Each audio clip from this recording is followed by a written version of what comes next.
آج ایک ایسا مضمون ہے جو عمران خان نے وزیر اعظم پاکستان کا حلف اٹھایا اور وکٹری سپیچ کی، تو اس سے اگلے دن ہم نے یہ لکھا تھا، اس کا عنوان ہے سیاسی قامت وکٹری سپیچ کے بعد طے ہوتا ہے، اور یہ 2018 کے اگست میں چھپا، اور آج ہم اسی کو پیش کر کے پھر اس کے حوالے سے کچھ بات کریں گے اپنے ناظرین کے ساتھ۔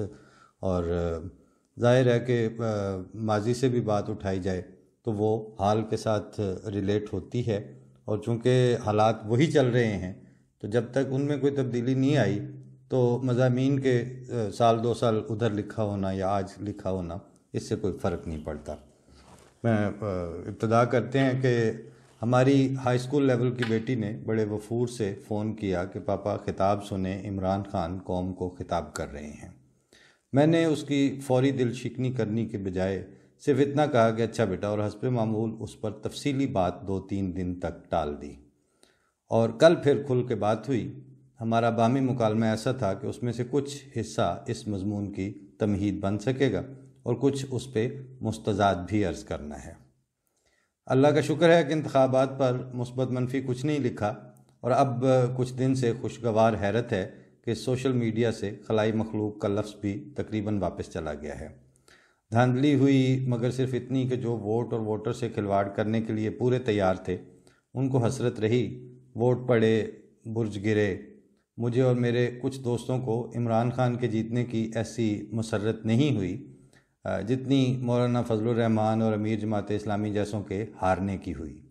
حافظ سعید اور خادم رضوی کماش کے حاملین دین متین کو اور ملائیت کے کھڑے کیے گئے کھمبوں کو پبلک نے اپنے سیاسی مفادات کی نگرانی اور نمائندگی کا حق دینے سے انکار کر دیا ہے۔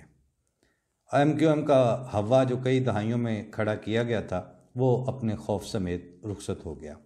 اب آئیے وکٹری سپیچ کی طرف۔ بے تکلفانہ تخاطب تھا۔ لوگوں نے عرصے بعد اپنے مفادات پر بات کرتے ہوئے کسی آدمی کو اس طرح سنا کہ جس نے کرپشن سے ہاتھ گندے نہیں کیے ہوئے تھے، کیونکہ اگر نواز، شہباز، زرداری یا مولوی فضل الرحمان یہی باتیں کرتے تو سنتے ہوئے ابکائیاں بھی آتیں۔ بالفعل ہمیں کسی بھی ملکی مفاد سے مخلص شخص کے ساتھ کوئی نکار نہیں ہے، اس لیے خدا واسطے کا اختلاف بھی نہیں ہے۔ کچھ تضادات تھے، ان پر ابھی سے غور کرنے کی ضرورت ہے۔ وکٹری سپیچ میں کہا گیا کہ ہمارے سامنے ریاست مدینہ کا فلاحی ماڈل ہے اور اس کے ہوتے ہوئے ہمیں اور کیا چاہیے، لیکن اگلے ہی پیراگراف میں وزیر اعظم کہتے ہیں کہ میں اپنی ٹیم چائنا روانہ کروں گا کہ وہ ہمیں بتائیں کہ آپ نے 30 سالوں میں 70 کروڑ پسے ہوئے انسانوں کو غربت سے کیسے نکالا، یعنی انڈے کہیں اور کڑکڑ کہیں اور۔ خان صاحب سیاسی سپیچ کو مذہب کا تڑکا لگائے بغیر سیدھی کھری اور معروضی حقائق سے لگا کھانے والی بات کرنی شروع کریں۔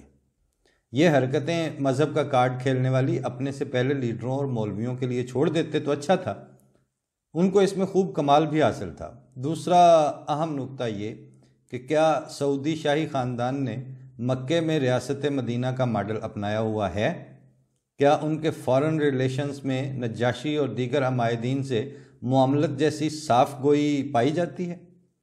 کیا وہ انسانی حقوق اور دیگر ترقیاتی کاموں اور خیالات میں خلفائے راشدین کے اسوہ سے سند یافتہ ہیں؟ آپ جانتے ہیں کہ ایسا کچھ بھی نہیں ہے۔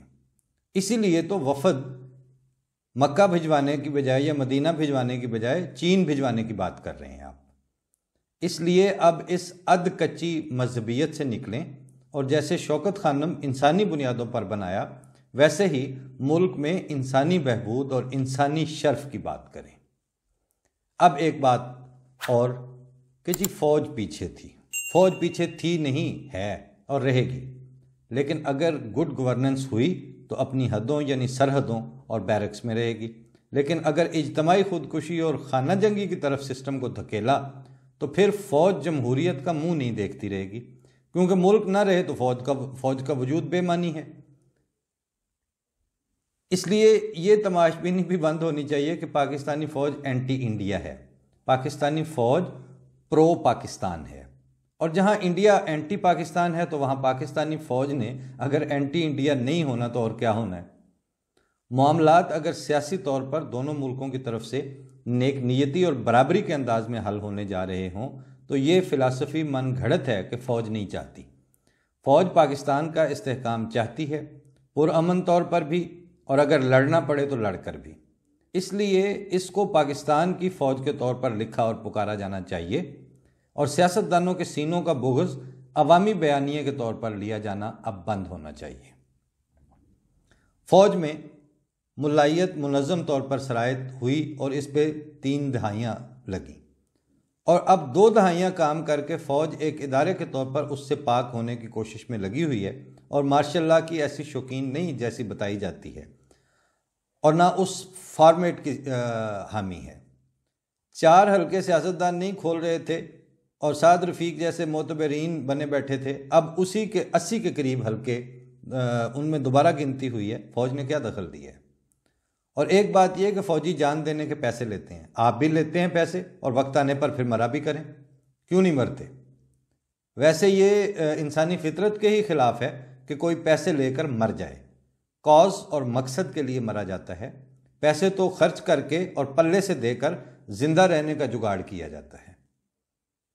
دوسری طرف سیاستدان بھی پیسے لیتا ہے، بلکہ کھاتا ہے اور بے شمار مفادات لیتا ہے۔ ہر قومی خدمتگار پروٹوکول بھی لیتا ہے لیکن کبھی خدمت نہیں کرتا۔ فوجی پیسے لیتا ہے، مفاد لیتا ہے، تو ضرورت پڑنے پر بے دریغ مرتا بھی ہے۔ تو اس لیے قومی سطح پر اس پروسیس کو اب ریورس کرنے کی ضرورت ہے کہ جس کے منہ میں جو آئے وہ فوج کے خلاف بک دے، اور عواقب کو نظر میں رکھے بغیر صرف اس شوق میں کہ بے باک دانشور کہلا سکے۔